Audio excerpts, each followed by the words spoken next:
Bonsoir, chers amis.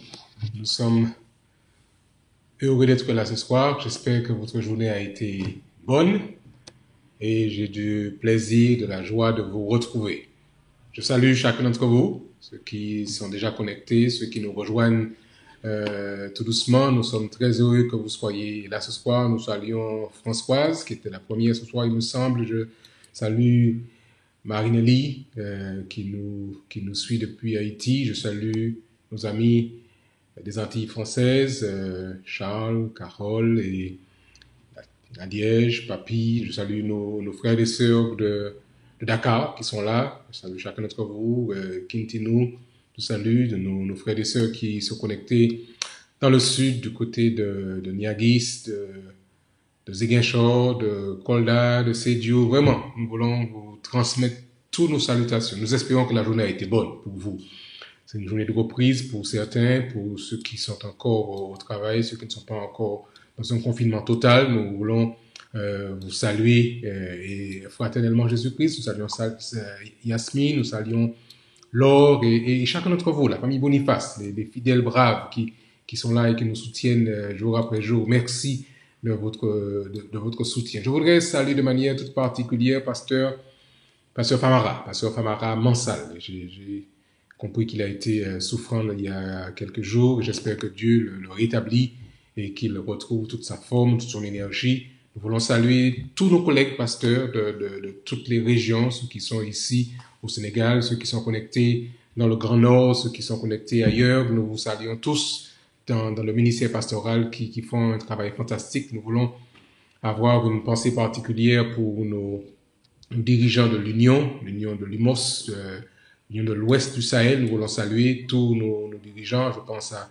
Pasteur Roger, Pasteur Frère Ézéchiel, Pasteur Ézéchiel. Nous pensons à Frère Kwasi. Nous pensons à tous ces collègues qui sont là et qui nous soutiennent dans leur ministère. Merci de votre soutien. Nous saluons bien sûr ceux qui nous sont proches. Je salue Georges, Jacqueline. Merci à vous tous d'être là et je sais que Dieu a un plan pour chacun d'entre nous. Merci encore. Nous voulons ce soir prier parce que c'est toujours un moment important de nous retrouver en présence de Dieu et c'est comme ça qu'on approche Dieu par la prière. Et je vous invite là où vous êtes à vous incliner, à vous recueillir avec moi un instant. Nous voulons parler à notre Dieu. Il nous entend, il nous écoute, il est prêt à recevoir nos requêtes et nous voulons lui adresser la parole en quelques mots. Voulez-vous prier avec moi, chers amis? Faisons-le ensemble. Père éternel, nous voulons nous présenter devant toi avec nos faiblesses, avec nos réalités qui sont des réalités de peuples qui souffrent dans un monde malade.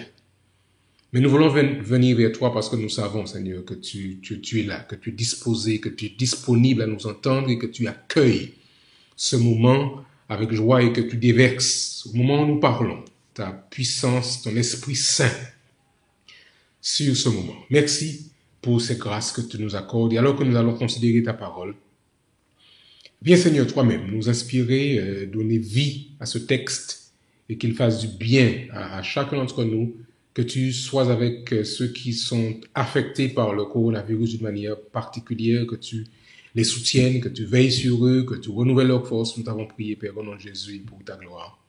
Amen.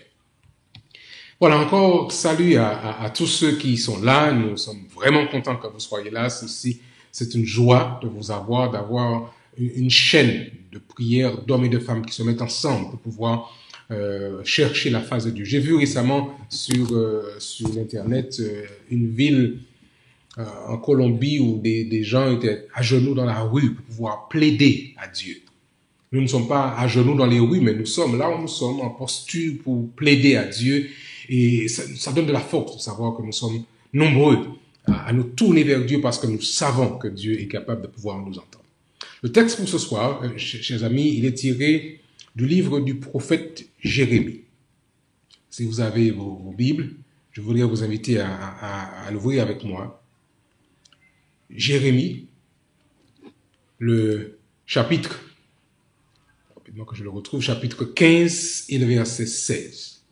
Jérémie, chapitre 15 et le verset 16. Nous avons déjà considéré l'histoire, la réalité du prophète Jérémie, un prophète de souffrance, un prophète qui avait pour mission d'annoncer à son peuple une mauvaise nouvelle, que Dieu avait promis de mettre ce peuple en exil à Babylone à cause de leur mauvais choix. Et c'était sa mission, c'était son rôle en tant que prophète de dire la vérité, même si parfois la vérité n'est pas toujours bonne à être entendue. Alors, Jérémie va dire au verset 16 du chapitre 15 cette parole. Alors, quand vous lirez les versets précédents, vous vous rendez compte que c'est là où Dieu confirme à Jérémie que quoi qu'il arrive, j'exécuterai mes jugements à l'attention, à l'endroit des enfants d'Israël qui n'ont pas été fidèles à sa parole. Mais cependant, au verset 16, Dieu va dire à Jérémie ces paroles, ou plutôt il va dire à l'Éternel ces paroles, j'ai recueilli tes paroles et je les ai dévorées. Tes paroles ont fait la joie et l'allégresse de mon cœur, car ton nom est invoqué sur moi, Éternel Dieu des armées. Voici la posture d'un homme qui vit dans des moments difficiles, qui vit dans un drame, un véritable drame national, quand son peuple doit apprendre une nouvelle aussi grave. Il disait au verset 15, vous avez votre doigt dans le chapitre, tu sais tout, ô Éternel, souviens-toi de moi, ne m'oublie pas, venge-moi de mes persécuteurs, ne m'enlève pas, tandis que tu te montres lent à la colère, sache que je supporte l'opprobre à cause de toi. Voici la situation dans laquelle se trouvait Jérémie, parce qu'il devait donner des informations, des nouvelles qui n'étaient pas réjouissantes, et il savait que beaucoup lui en voulaient par rapport à ce qui se passait. Mais malgré tout, Jérémie va dire une phrase qui est importante pour nous ce soir. J'ai recueilli tes paroles et je les ai dévorées. Alors, l'image est forte, vous comprenez bien que dévorer sa parole, bien sûr, on ne mange pas le livre, ce n'est pas comestible, même si c'est du papier. À l'époque de Jérémie, c'était des papyrus, c'était des rouleaux qui étaient rassemblés. Mais Jérémie parle de l'information qu'il reçoit dans le texte biblique, dans le texte sacré. J'ai recueilli tes paroles, et il dit, non seulement je les ai recueillies, mais je les ai dévorées. Il les a goûtés avec passion, avec engouement, avec joie. Ça a été pour lui des choses fantastiques. Tes paroles, disait-il, ont fait la joie et l'allégresse de mon cœur. Alors, j'ai tenté de comprendre comment on pourrait expliquer ce que Jérémie dit ici. J'ai pensé à quelque chose. Mes amis sénégalais savent que nous attendons très bientôt la saison des mangues. Et au Sénégal, il y a de très belles mangues, de très bonnes mangues. Et pour ceux qui aiment les mangues, ils savent qu'on les déguste avec plaisir, avec joie, qu'on peut les apprécier. Et certaines personnes même iraient jusqu'à dire, entre guillemets, que j'ai dévoré cette mangue tellement elle était bonne. Jérémie, lui, dit qu'il a dévoré la parole de Dieu comme quelque chose de succulent, comme quelque chose d'agréable. Nous avons besoin, chers amis, aujourd'hui, dans ces temps dans lesquels nous sommes, de ne pas seulement lire la parole du Seigneur. Parfois, on la lit comme une corvée. Mais la lire avec cette passion de découvrir que Dieu qui parle, la joie de savoir ce que Dieu dit à chacun d'entre nous. Si on prend le temps de parcourir les textes bibliques, je peux vous dire qu'il y a des textes qui méritent la réjouissance, que nous puissions danser de joie, que nous puissions nous réjouir quand Dieu parle. Je pense à plusieurs textes, vous en connaissez, j'en suis sûr, plusieurs que vous aimez. Il y a un que j'aime en particulier dans le psaume 23 au verset 4 quand il dit « Quand je marche dans la vallée de l'ombre de la mort, je ne crains aucun mal. Je suis rassuré. » Il y a encore un autre texte que vous connaissez bien, tiré du livre de Jérémie encore, dans Jérémie 29 verset 11, quand il dit « Car je connais les projets que j'ai formés sur vous, dit l'Éternel, projets de paix et non de malheur. » Et il ajoute « afin de vous donner un avenir et de l'espérance. » N'est-ce pas une parole fantastique que nous avons du plaisir à entendre? On lit encore un autre verset que vous connaissez bien. « L'ange de l'Éternel campe autour de ceux qui le craignent. » Et qu'est-ce qu'il fait? il les arrache au danger. Quand on entend ces paroles, n'est-ce pas des paroles qui nous font du bien à notre âme?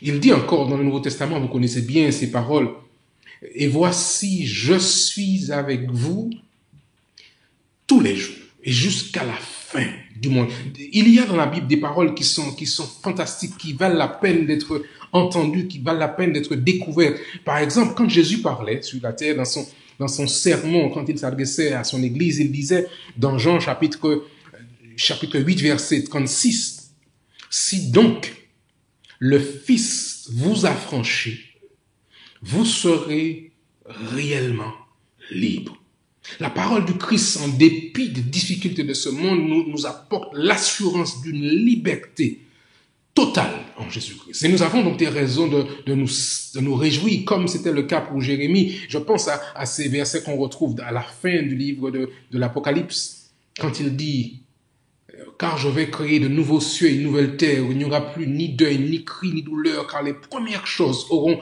disparu. Le mal ne sera plus. » Ce sont vraiment des paroles de Dieu qui nous réjouissent le cœur. En dépit des difficultés dans lesquelles nous sommes aujourd'hui, nous pouvons dire que nous avons des raisons de nous réjouir dans la parole du Seigneur. Et c'est pourquoi Jérémie pouvait dire « J'ai recueilli tes paroles, je les ai dévorées, et tes paroles ont fait la joie et l'allégresse de mon cœur, car ton nom est invoqué sur moi, Éternel Dieu des armées. » Je vous invite, chers amis, à faire de la parole de Dieu votre source de joie, votre source de bonheur. Rien n'est plus propre à fortifier l'intelligence que l'étude des Écritures. Aucun livre n'égale la Bible. Aucun. Pour élever les pensées et pour donner de la vigueur aux facultés de l'âme.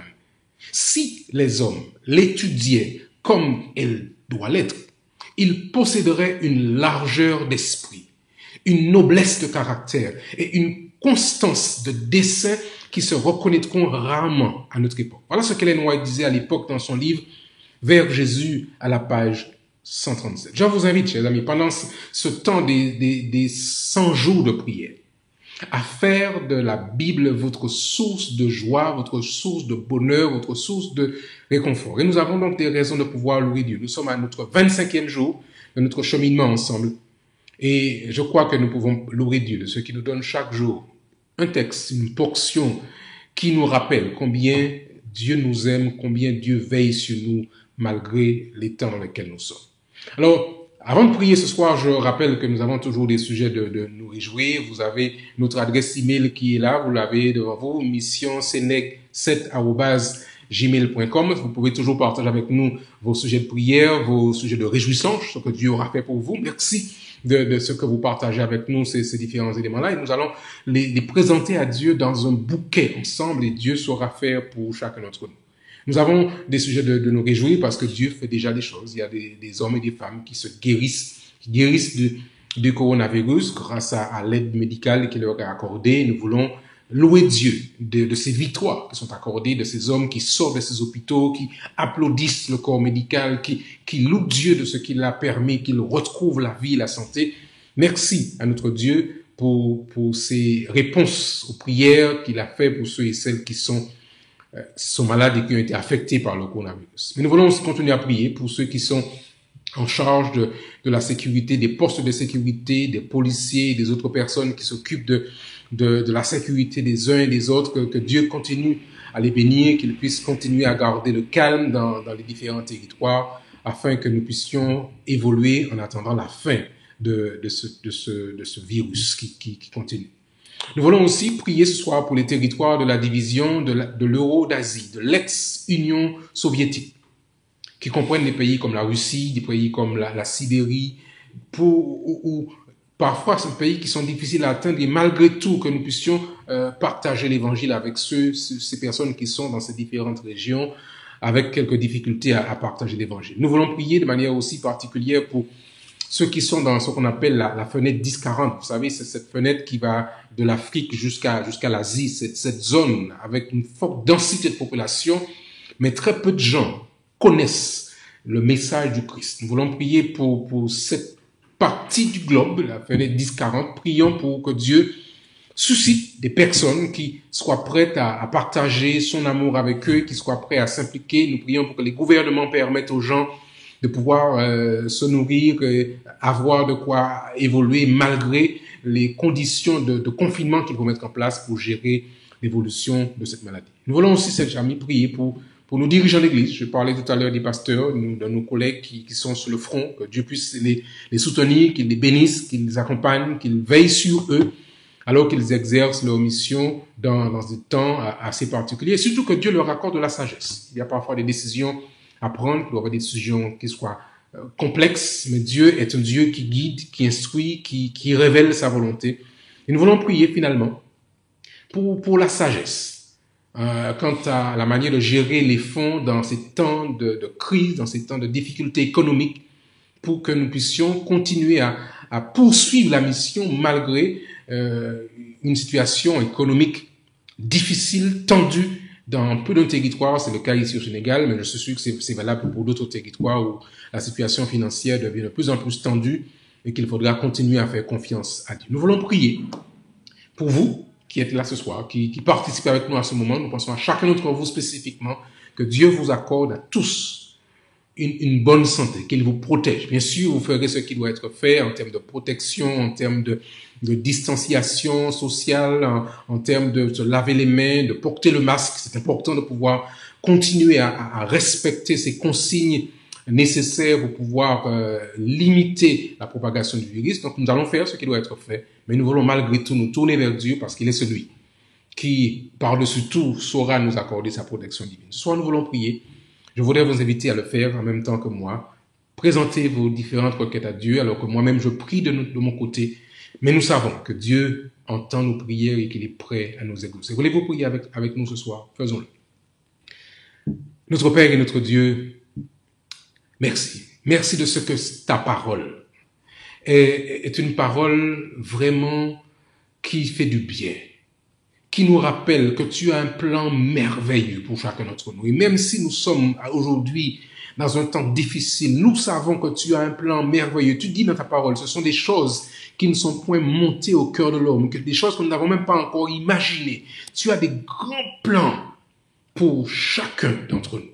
Et nous voulons, Seigneur, entrer dans ce plan. Nous voulons nous préparer à vivre avec toi l'éternité de bonheur, l'éternité de santé, l'éternité de réjouissance et de félicité. Alors c'est pourquoi nous voulons serrer ta parole sur notre cœur et qu'elle devienne ce qui nous accompagne chaque jour. Que tu bénisses, Seigneur, nos amis qui sont là connectés avec moi, ceux qui sont à Dakar, ceux qui sont dans le sud du pays, ceux qui sont dans le nord, ceux qui sont en France métropolitaine, ceux qui sont aux Antilles françaises, ceux qui sont en Haïti, ceux qui sont au Canada, ceux qui sont aux États-Unis, au Cameroun, ils nous regardent, ceux qui sont en Côte d'Ivoire. Seigneur, prends soin de tes enfants. Bénis chacun d'entre eux. Nous te recommandons d'une manière spéciale, Seigneur, nos frères et sœurs qui sont dans ces régions parfois difficiles d'accès, l'ancienne Union soviétique, nous pensons à la Sibérie, des zones où l'évangile pourrait être porté, où les hommes doivent entendre parler de Jésus-Christ. Nous voulons te présenter cette partie du globe, cette fameuse fenêtre 10-40, depuis l'Afrique jusqu'à l'Asie, que tu puisses, là encore, susciter des hommes et des moyens pour porter l'évangile par les médias, par les réseaux sociaux, par tous les moyens possibles, pour que des hommes, des femmes, des enfants entendent parler de Jésus-Christ et qu'ils soient sauvés.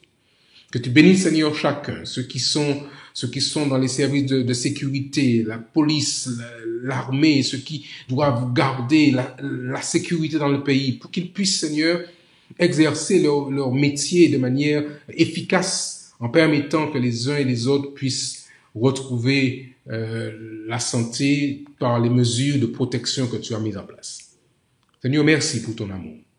Merci pour ta grâce. Merci pour tous ceux qui participent avec nous à ce moment, qui reçoivent ta parole avec joie, avec allégresse dans leur cœur. Bénis chacun d'entre eux.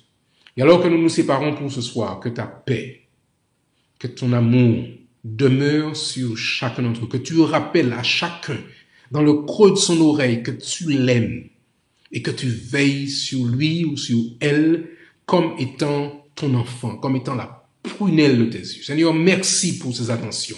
Merci pour ton amour et que ta grâce demeure avec chacun d'entre nous jusqu'à ce que nous nous retrouvions ensemble demain soir. Je t'ai prié au nom de Jésus et pour ta gloire. Amen. Je voudrais vous remercier d'avoir été avec nous, chers amis. Ceci fait chaud au cœur de vous voir, soir après soir. Tous ceux qui sont là, ceux qui sont connectés, nous saluons JM, nous saluons Pierrette et tous les autres qui sont là, qui sont connectés, qui soutiennent ce moment de partage et qui partagent autour d'eux. Continuez à en parler autour de vous, à vos amis, à vos voisins qui peuvent se connecter. Bien sûr, vous pouvez le regarder en différé sur la page YouTube de la Mission du Sénégal. Mais que Dieu vous garde et qu'il vous bénisse. Bonne soirée à tous. Bon courage à chacun. Et sachant une chose, que Dieu vous aime, il prend soin de tous ses enfants, il saura continuer à vous bénir, il saura continuer à vous accompagner dans ses grâces. Tenez bon, je vous dis à demain soir, Dieu vous lance le regard du Seigneur et sachant que Dieu a un plan pour chacun et chacun d'entre vous. Bonsoir à tous et à demain soir, Dieu vous lance.